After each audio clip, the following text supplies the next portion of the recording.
It always feels like somebody's watching me, and I get no privacy.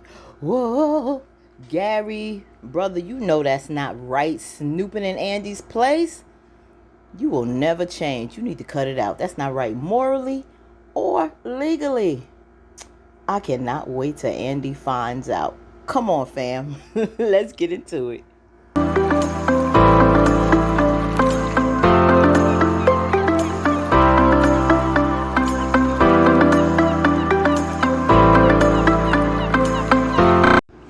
Now we are going to continue with Calvin and Q. Remember last week he propositioned him, get a little something going in the room.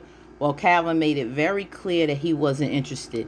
And, as drunk as he was, he just wasn't with it. Now, my thing is, why would Calvin even put himself in a situation with a man that you assumed was gay, interested in Maurice, but dangerously, held him up at gunpoint, and also tried to rob the bank that your friend and roommate works at? That's crazy. I don't care what sob story Q gave. I don't know why Calvin would put himself in that situation. So it leads me to believe, is there some type of interest he has in Q?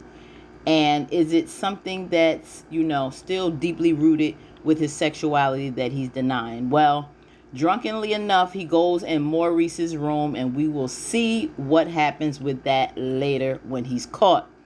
Now, the girls bum rush Karen and Aaron at the apartment, about to get it in. You hear me? The girls interrupted them. They like, what are you doing here?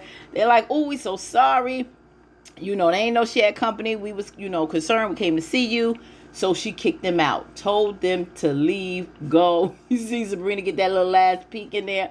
And they like, oh no, absolutely not. We not leaving. We'll meet you in the hallway. So she's throwing her things on real quick, and she goes to meet her girls outside. Of course, she's pissed because, she was at that point where she was about to, so close. So she's like, come on, like, what do y'all want? We was like, we want to know the deal. Did you go to the doctor? Where were you? They was like, we know you went to the doctor. She was like, how you know I went to the doctor? And Dani said, because we talked to Pam, and Pam says that you were out and about. So we put two and two together and figured that you probably went to the doctor. Of course, Karen wasn't buying it. She said, we did. We guessed. Now, it's very rude. Somebody has company. They have a man over. I don't know why they could not have been patient enough to wait to the next day. That is rude. I mean, I don't care how close you are with your friends. Let this woman have her company and let her be. Because if anyone disturbed any of you, I'm sure you would be upset as well. So she basically told them, listen, I will get with you later. Get a life. Move on. I'll talk to you about it tomorrow. I'm going back. Go. So the girls figured out in the hallway, they'll get up early in the morning and go down to the shop. So she's like, deuces, I'm going back to this man and see if I can continue where we left off. So she gets in the apartment.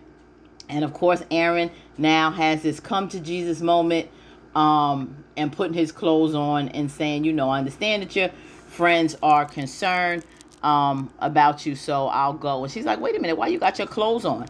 And he's basically telling her, this doesn't feel right.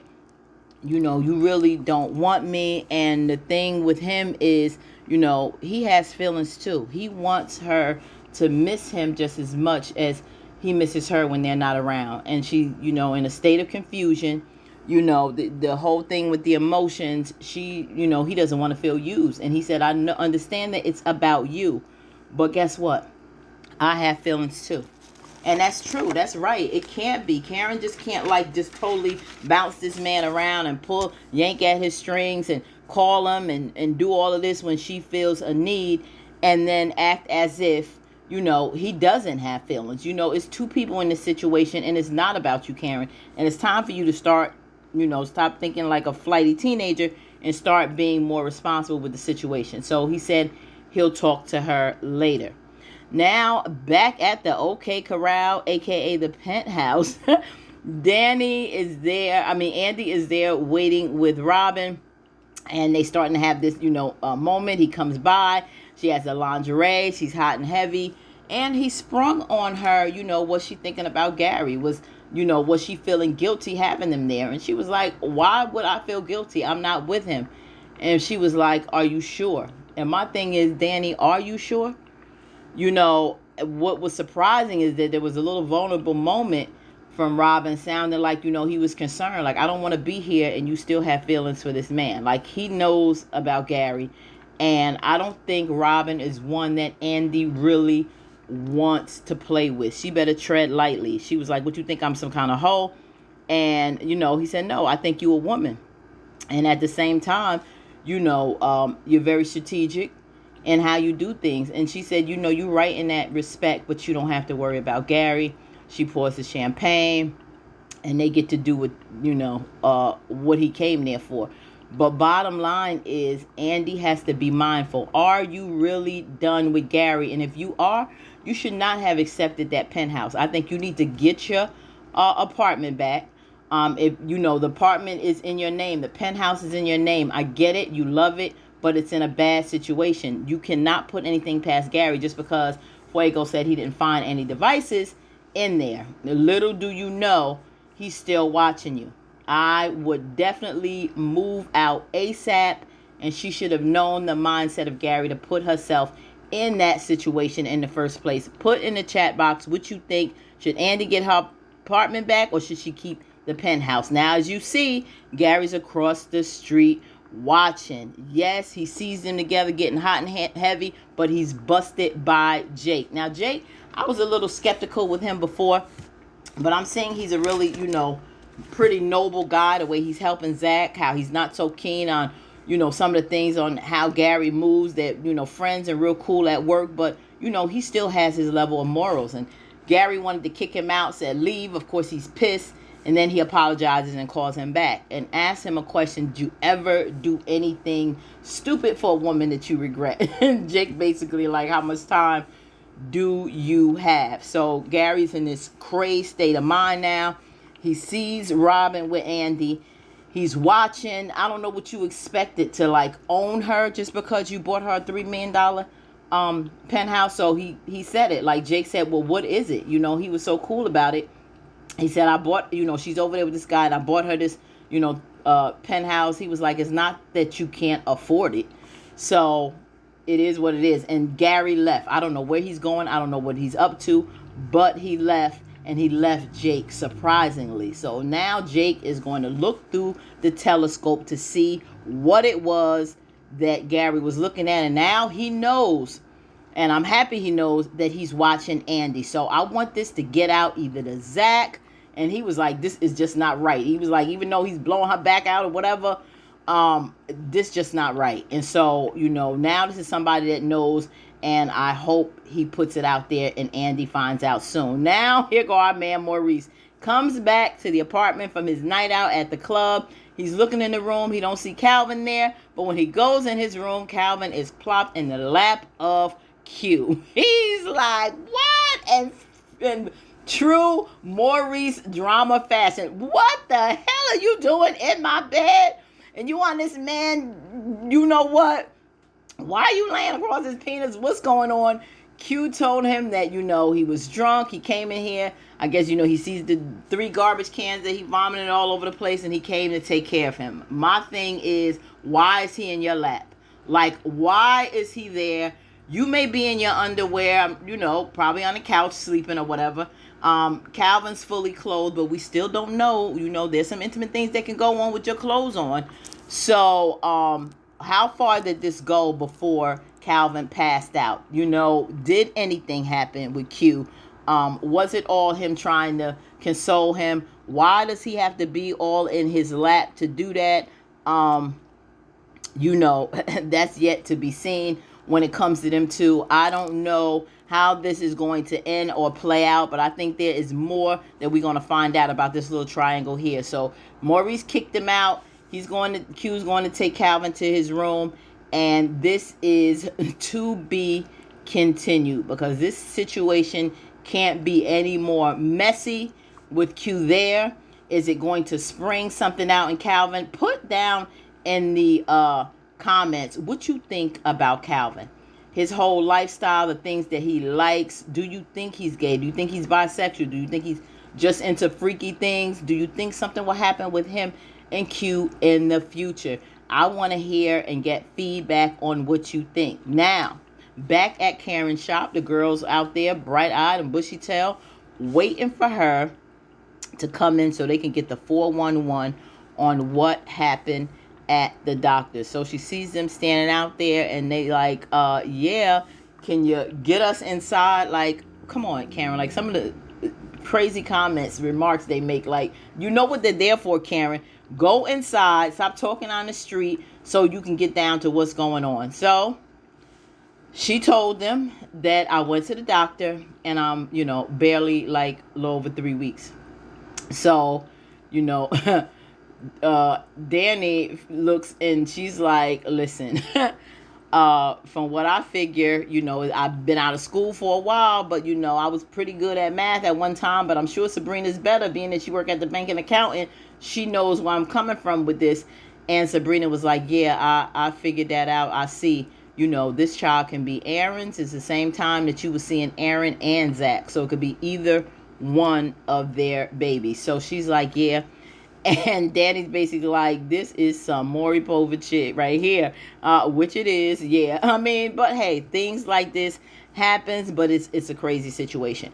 So Dani is saying that she's happy that this is the case. She's happy that Aaron can also be the father, so you can get over Zach. And she's like, basically, Cameron is saying that she's not feeling for Aaron that way. Well, funny you was feeling that way, when he was all up in your ass, the other day. Basically, Dani, how she gets. But that's, you was liking him then. She was like, well, I'm not feeling him like that. But then on the next hand, she's saying that she does like the guy. So, what is it? This mass level of confusion is driving everybody stir crazy. Like, give it a break. You can't find out anything now until this child is born, unless you're going to have some other test prior to that. There's a lot with, technology and having babies now. This may be a DNA test before the child is born. But right now, let's wait until the child is born and find out for sure. You need to focus on your health. And Dani told her, you don't have to figure all of this out right now. You have 9 months, which is true. 9 months to figure out the situation and be able to move forward. Because, she has to be very mature about this right now.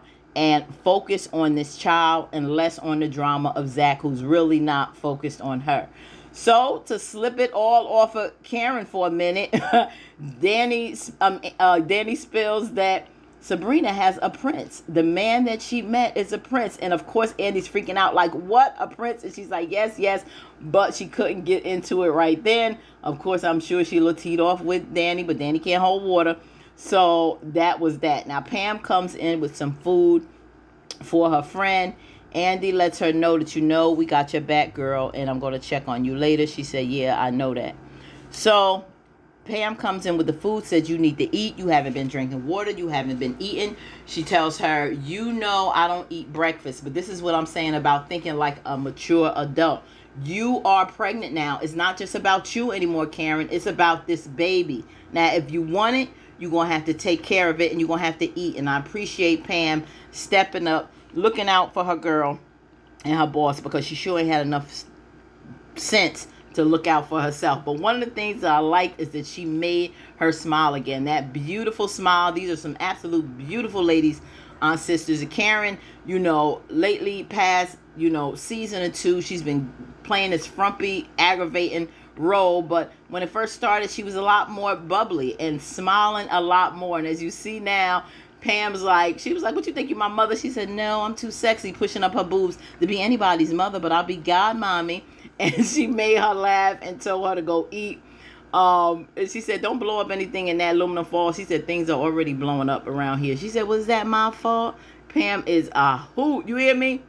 Now, here we go is this aggravating troll. Hayden comes out and he goes in Andi's office and was like, how'd you do it? She was like, what? How did you get Fatima out? You went to somebody higher than a judge. You pulled some strings. She was like, well, I know people too. He was like, well, yeah, well, it's not going to work with Zach.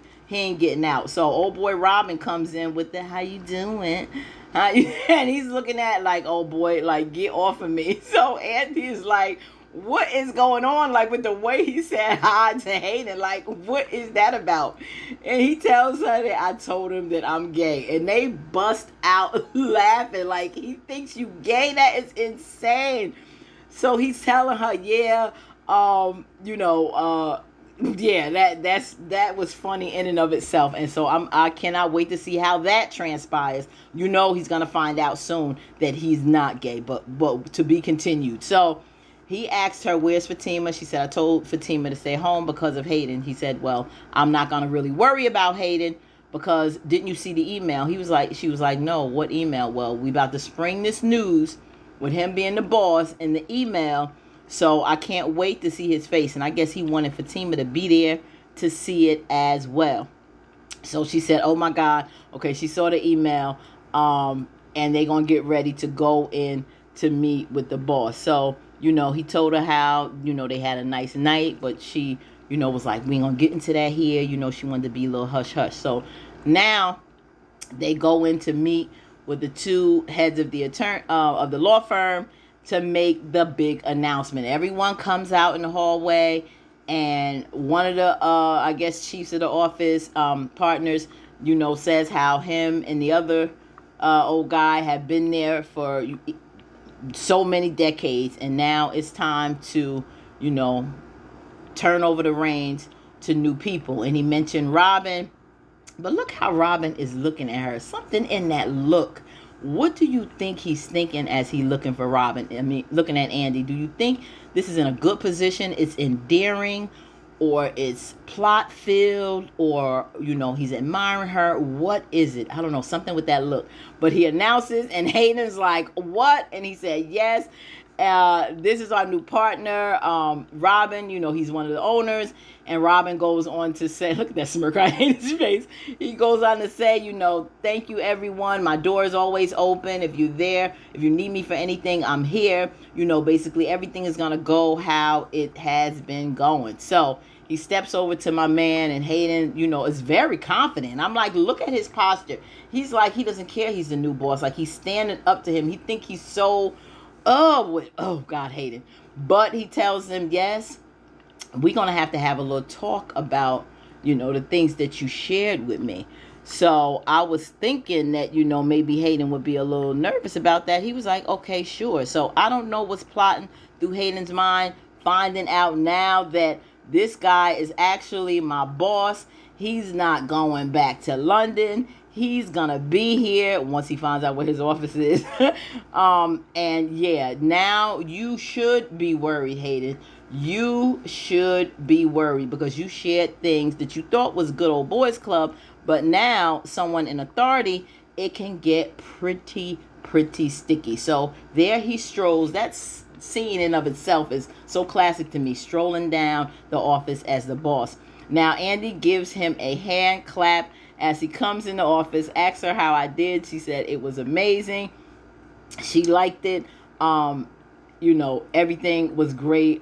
She loved how, I guess, he had Hayden screaming. So he asked her about Zach. He said he couldn't do anything to help Zach. So now she's on the phone calling Fatima to let her know. Fatima is jetting to that phone, and she's basically telling her that Robin couldn't do anything for Zach, but he did, put aside some time where she can visit him, but I have to be there with you. So she's like, oh my gosh, she's agonizing over that, him not getting out.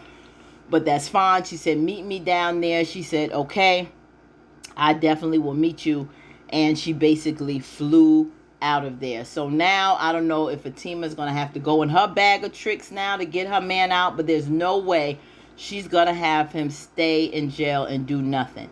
So here goes our man, Hayden. He got to get on the phone and tell our boy Gary that this dude is not who we thought he was. He was like, what do you mean? He was like, he just bought the company. He was like, what? He was like, yeah, he owns the company. So he's there? Yeah, like, I don't think he's going back to London. He's there. He was like, what? Like, Gary don't even know what to do with this information. This is so much. First, he saw this guy screwing her in the apartment.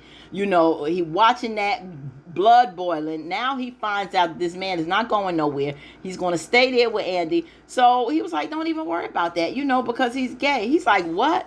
He was like, yeah, he told me the other day that he's gay. He was like, what do you mean? Oh my God, this man is not gay. He know what he's saying. He was like, is Hayden stupid? Aren't you supposed to be an attorney? He was like, yeah, man. Well, he's not. He was like, no, he's not gay. When did he tell you this? He was like, right after I told him, I know you hitting Andi. He was like, don't you understand? Aren't you a lawyer? He's lying. He was like, the way he was looking at me, Hayden's so stupid. Gary couldn't take it. He just dropped the phone on this dude. He was like, I can't with him. He's so stupid. Now, the finale. We get down to our boy. He's being visited by his woman. And Andi, he's telling her, pissed off about Hayden and, how that went down. And she's upset too. But, Andi is basically telling the two of them that I understand how you feel, but you are both professionals and you can't let this man win coming in between you. Look at where you both are. Both of you were in jail. One is still in jail. So this is something that, he's basically laughing at, and he is, and you can't let him win like that. So he was like, you right. And then, so Fatima's trying to tell Zach to relax. He was like, this is all your fault. And she's like, what? She was like, yeah, all of this is your fault. First, before she got into that, Andi tried to say, I understand you get heated, but, I'm from the street, so I understand how sometimes, you act street. And they like, what? What street? And I cracked up. The look on their face was like, no, Andi, you are so far from being street, Miss, well, I guess she boo ghetto, as we say, a little more bougie than ghetto. So, no, they ain't working. They don't see you as street at all. But why do I want to say Gary? Zach is looking at him like, it's your fault. She was like, what do you mean? It's my fault. Yeah, all this happened because, you can't be giving that thing to somebody who can't handle it. Like somebody like Hayden, he don't know how to handle something like that. And she like, yeah, you right, boo. I just loved him too. And so they get all frisky and whatnot. And I'm like, that's true, girl, because you can't be giving any old body some stuff because some men can't handle it and get batshit crazy. And that's what Hayden is. So this prosecutor guy, and then for Hayden, of course, on the other side, lets him know, Andi knows him. He was like, I'm glad you're here. As it stands now, you're not getting bail. You went back on probation because they found out, you had a warrant out for non-payment of child support. Make it make sense. If you off child support, first of all, he should not never been on child support, never went to court for child support, never had DNA tests to say that this was his child. For 3 years, you're going to add up child support, now give him a warrant on it? That's not even legally right. Believe me, I work in law. That makes absolutely no sense. So he's like, I can't believe this. And because of the extra charge, with the assault charge, it made it worse. And now they're looking at 10 to 15 years for Zach. Not happening. Fatima going to pull some tricks out. Andi going to look at this. It's a whole lot of things are about to go down with this whole situation with Gary, with Hayden, Robin, Fatima, and Zach. I don't think Hayden should want to go too deep on this, especially with the SEC if Zach does get out, because you got to remember, number one, he did this with his own money, and number two, this was a politician and his wife. He might get in hot water. Also, are we going to find out more about Calvin and Q once he comes to from his drunken stupor? Does he remember any more that went down that we don't know about? And when it comes to Gary and his spying, who is going to reveal to Andi that this man has been spying on her? Will it come from Jake to Zach? Will it come through somebody they didn't even think of? Because we saw with the previews, Aaron knows as well, and he may get this out to Karen, who may let Andi know. All of this is about to spiral out of control, and it's going to get crazier. So I can't wait. Join me back next week as we see what is going on down in these sister streets. Until next time, family, peace.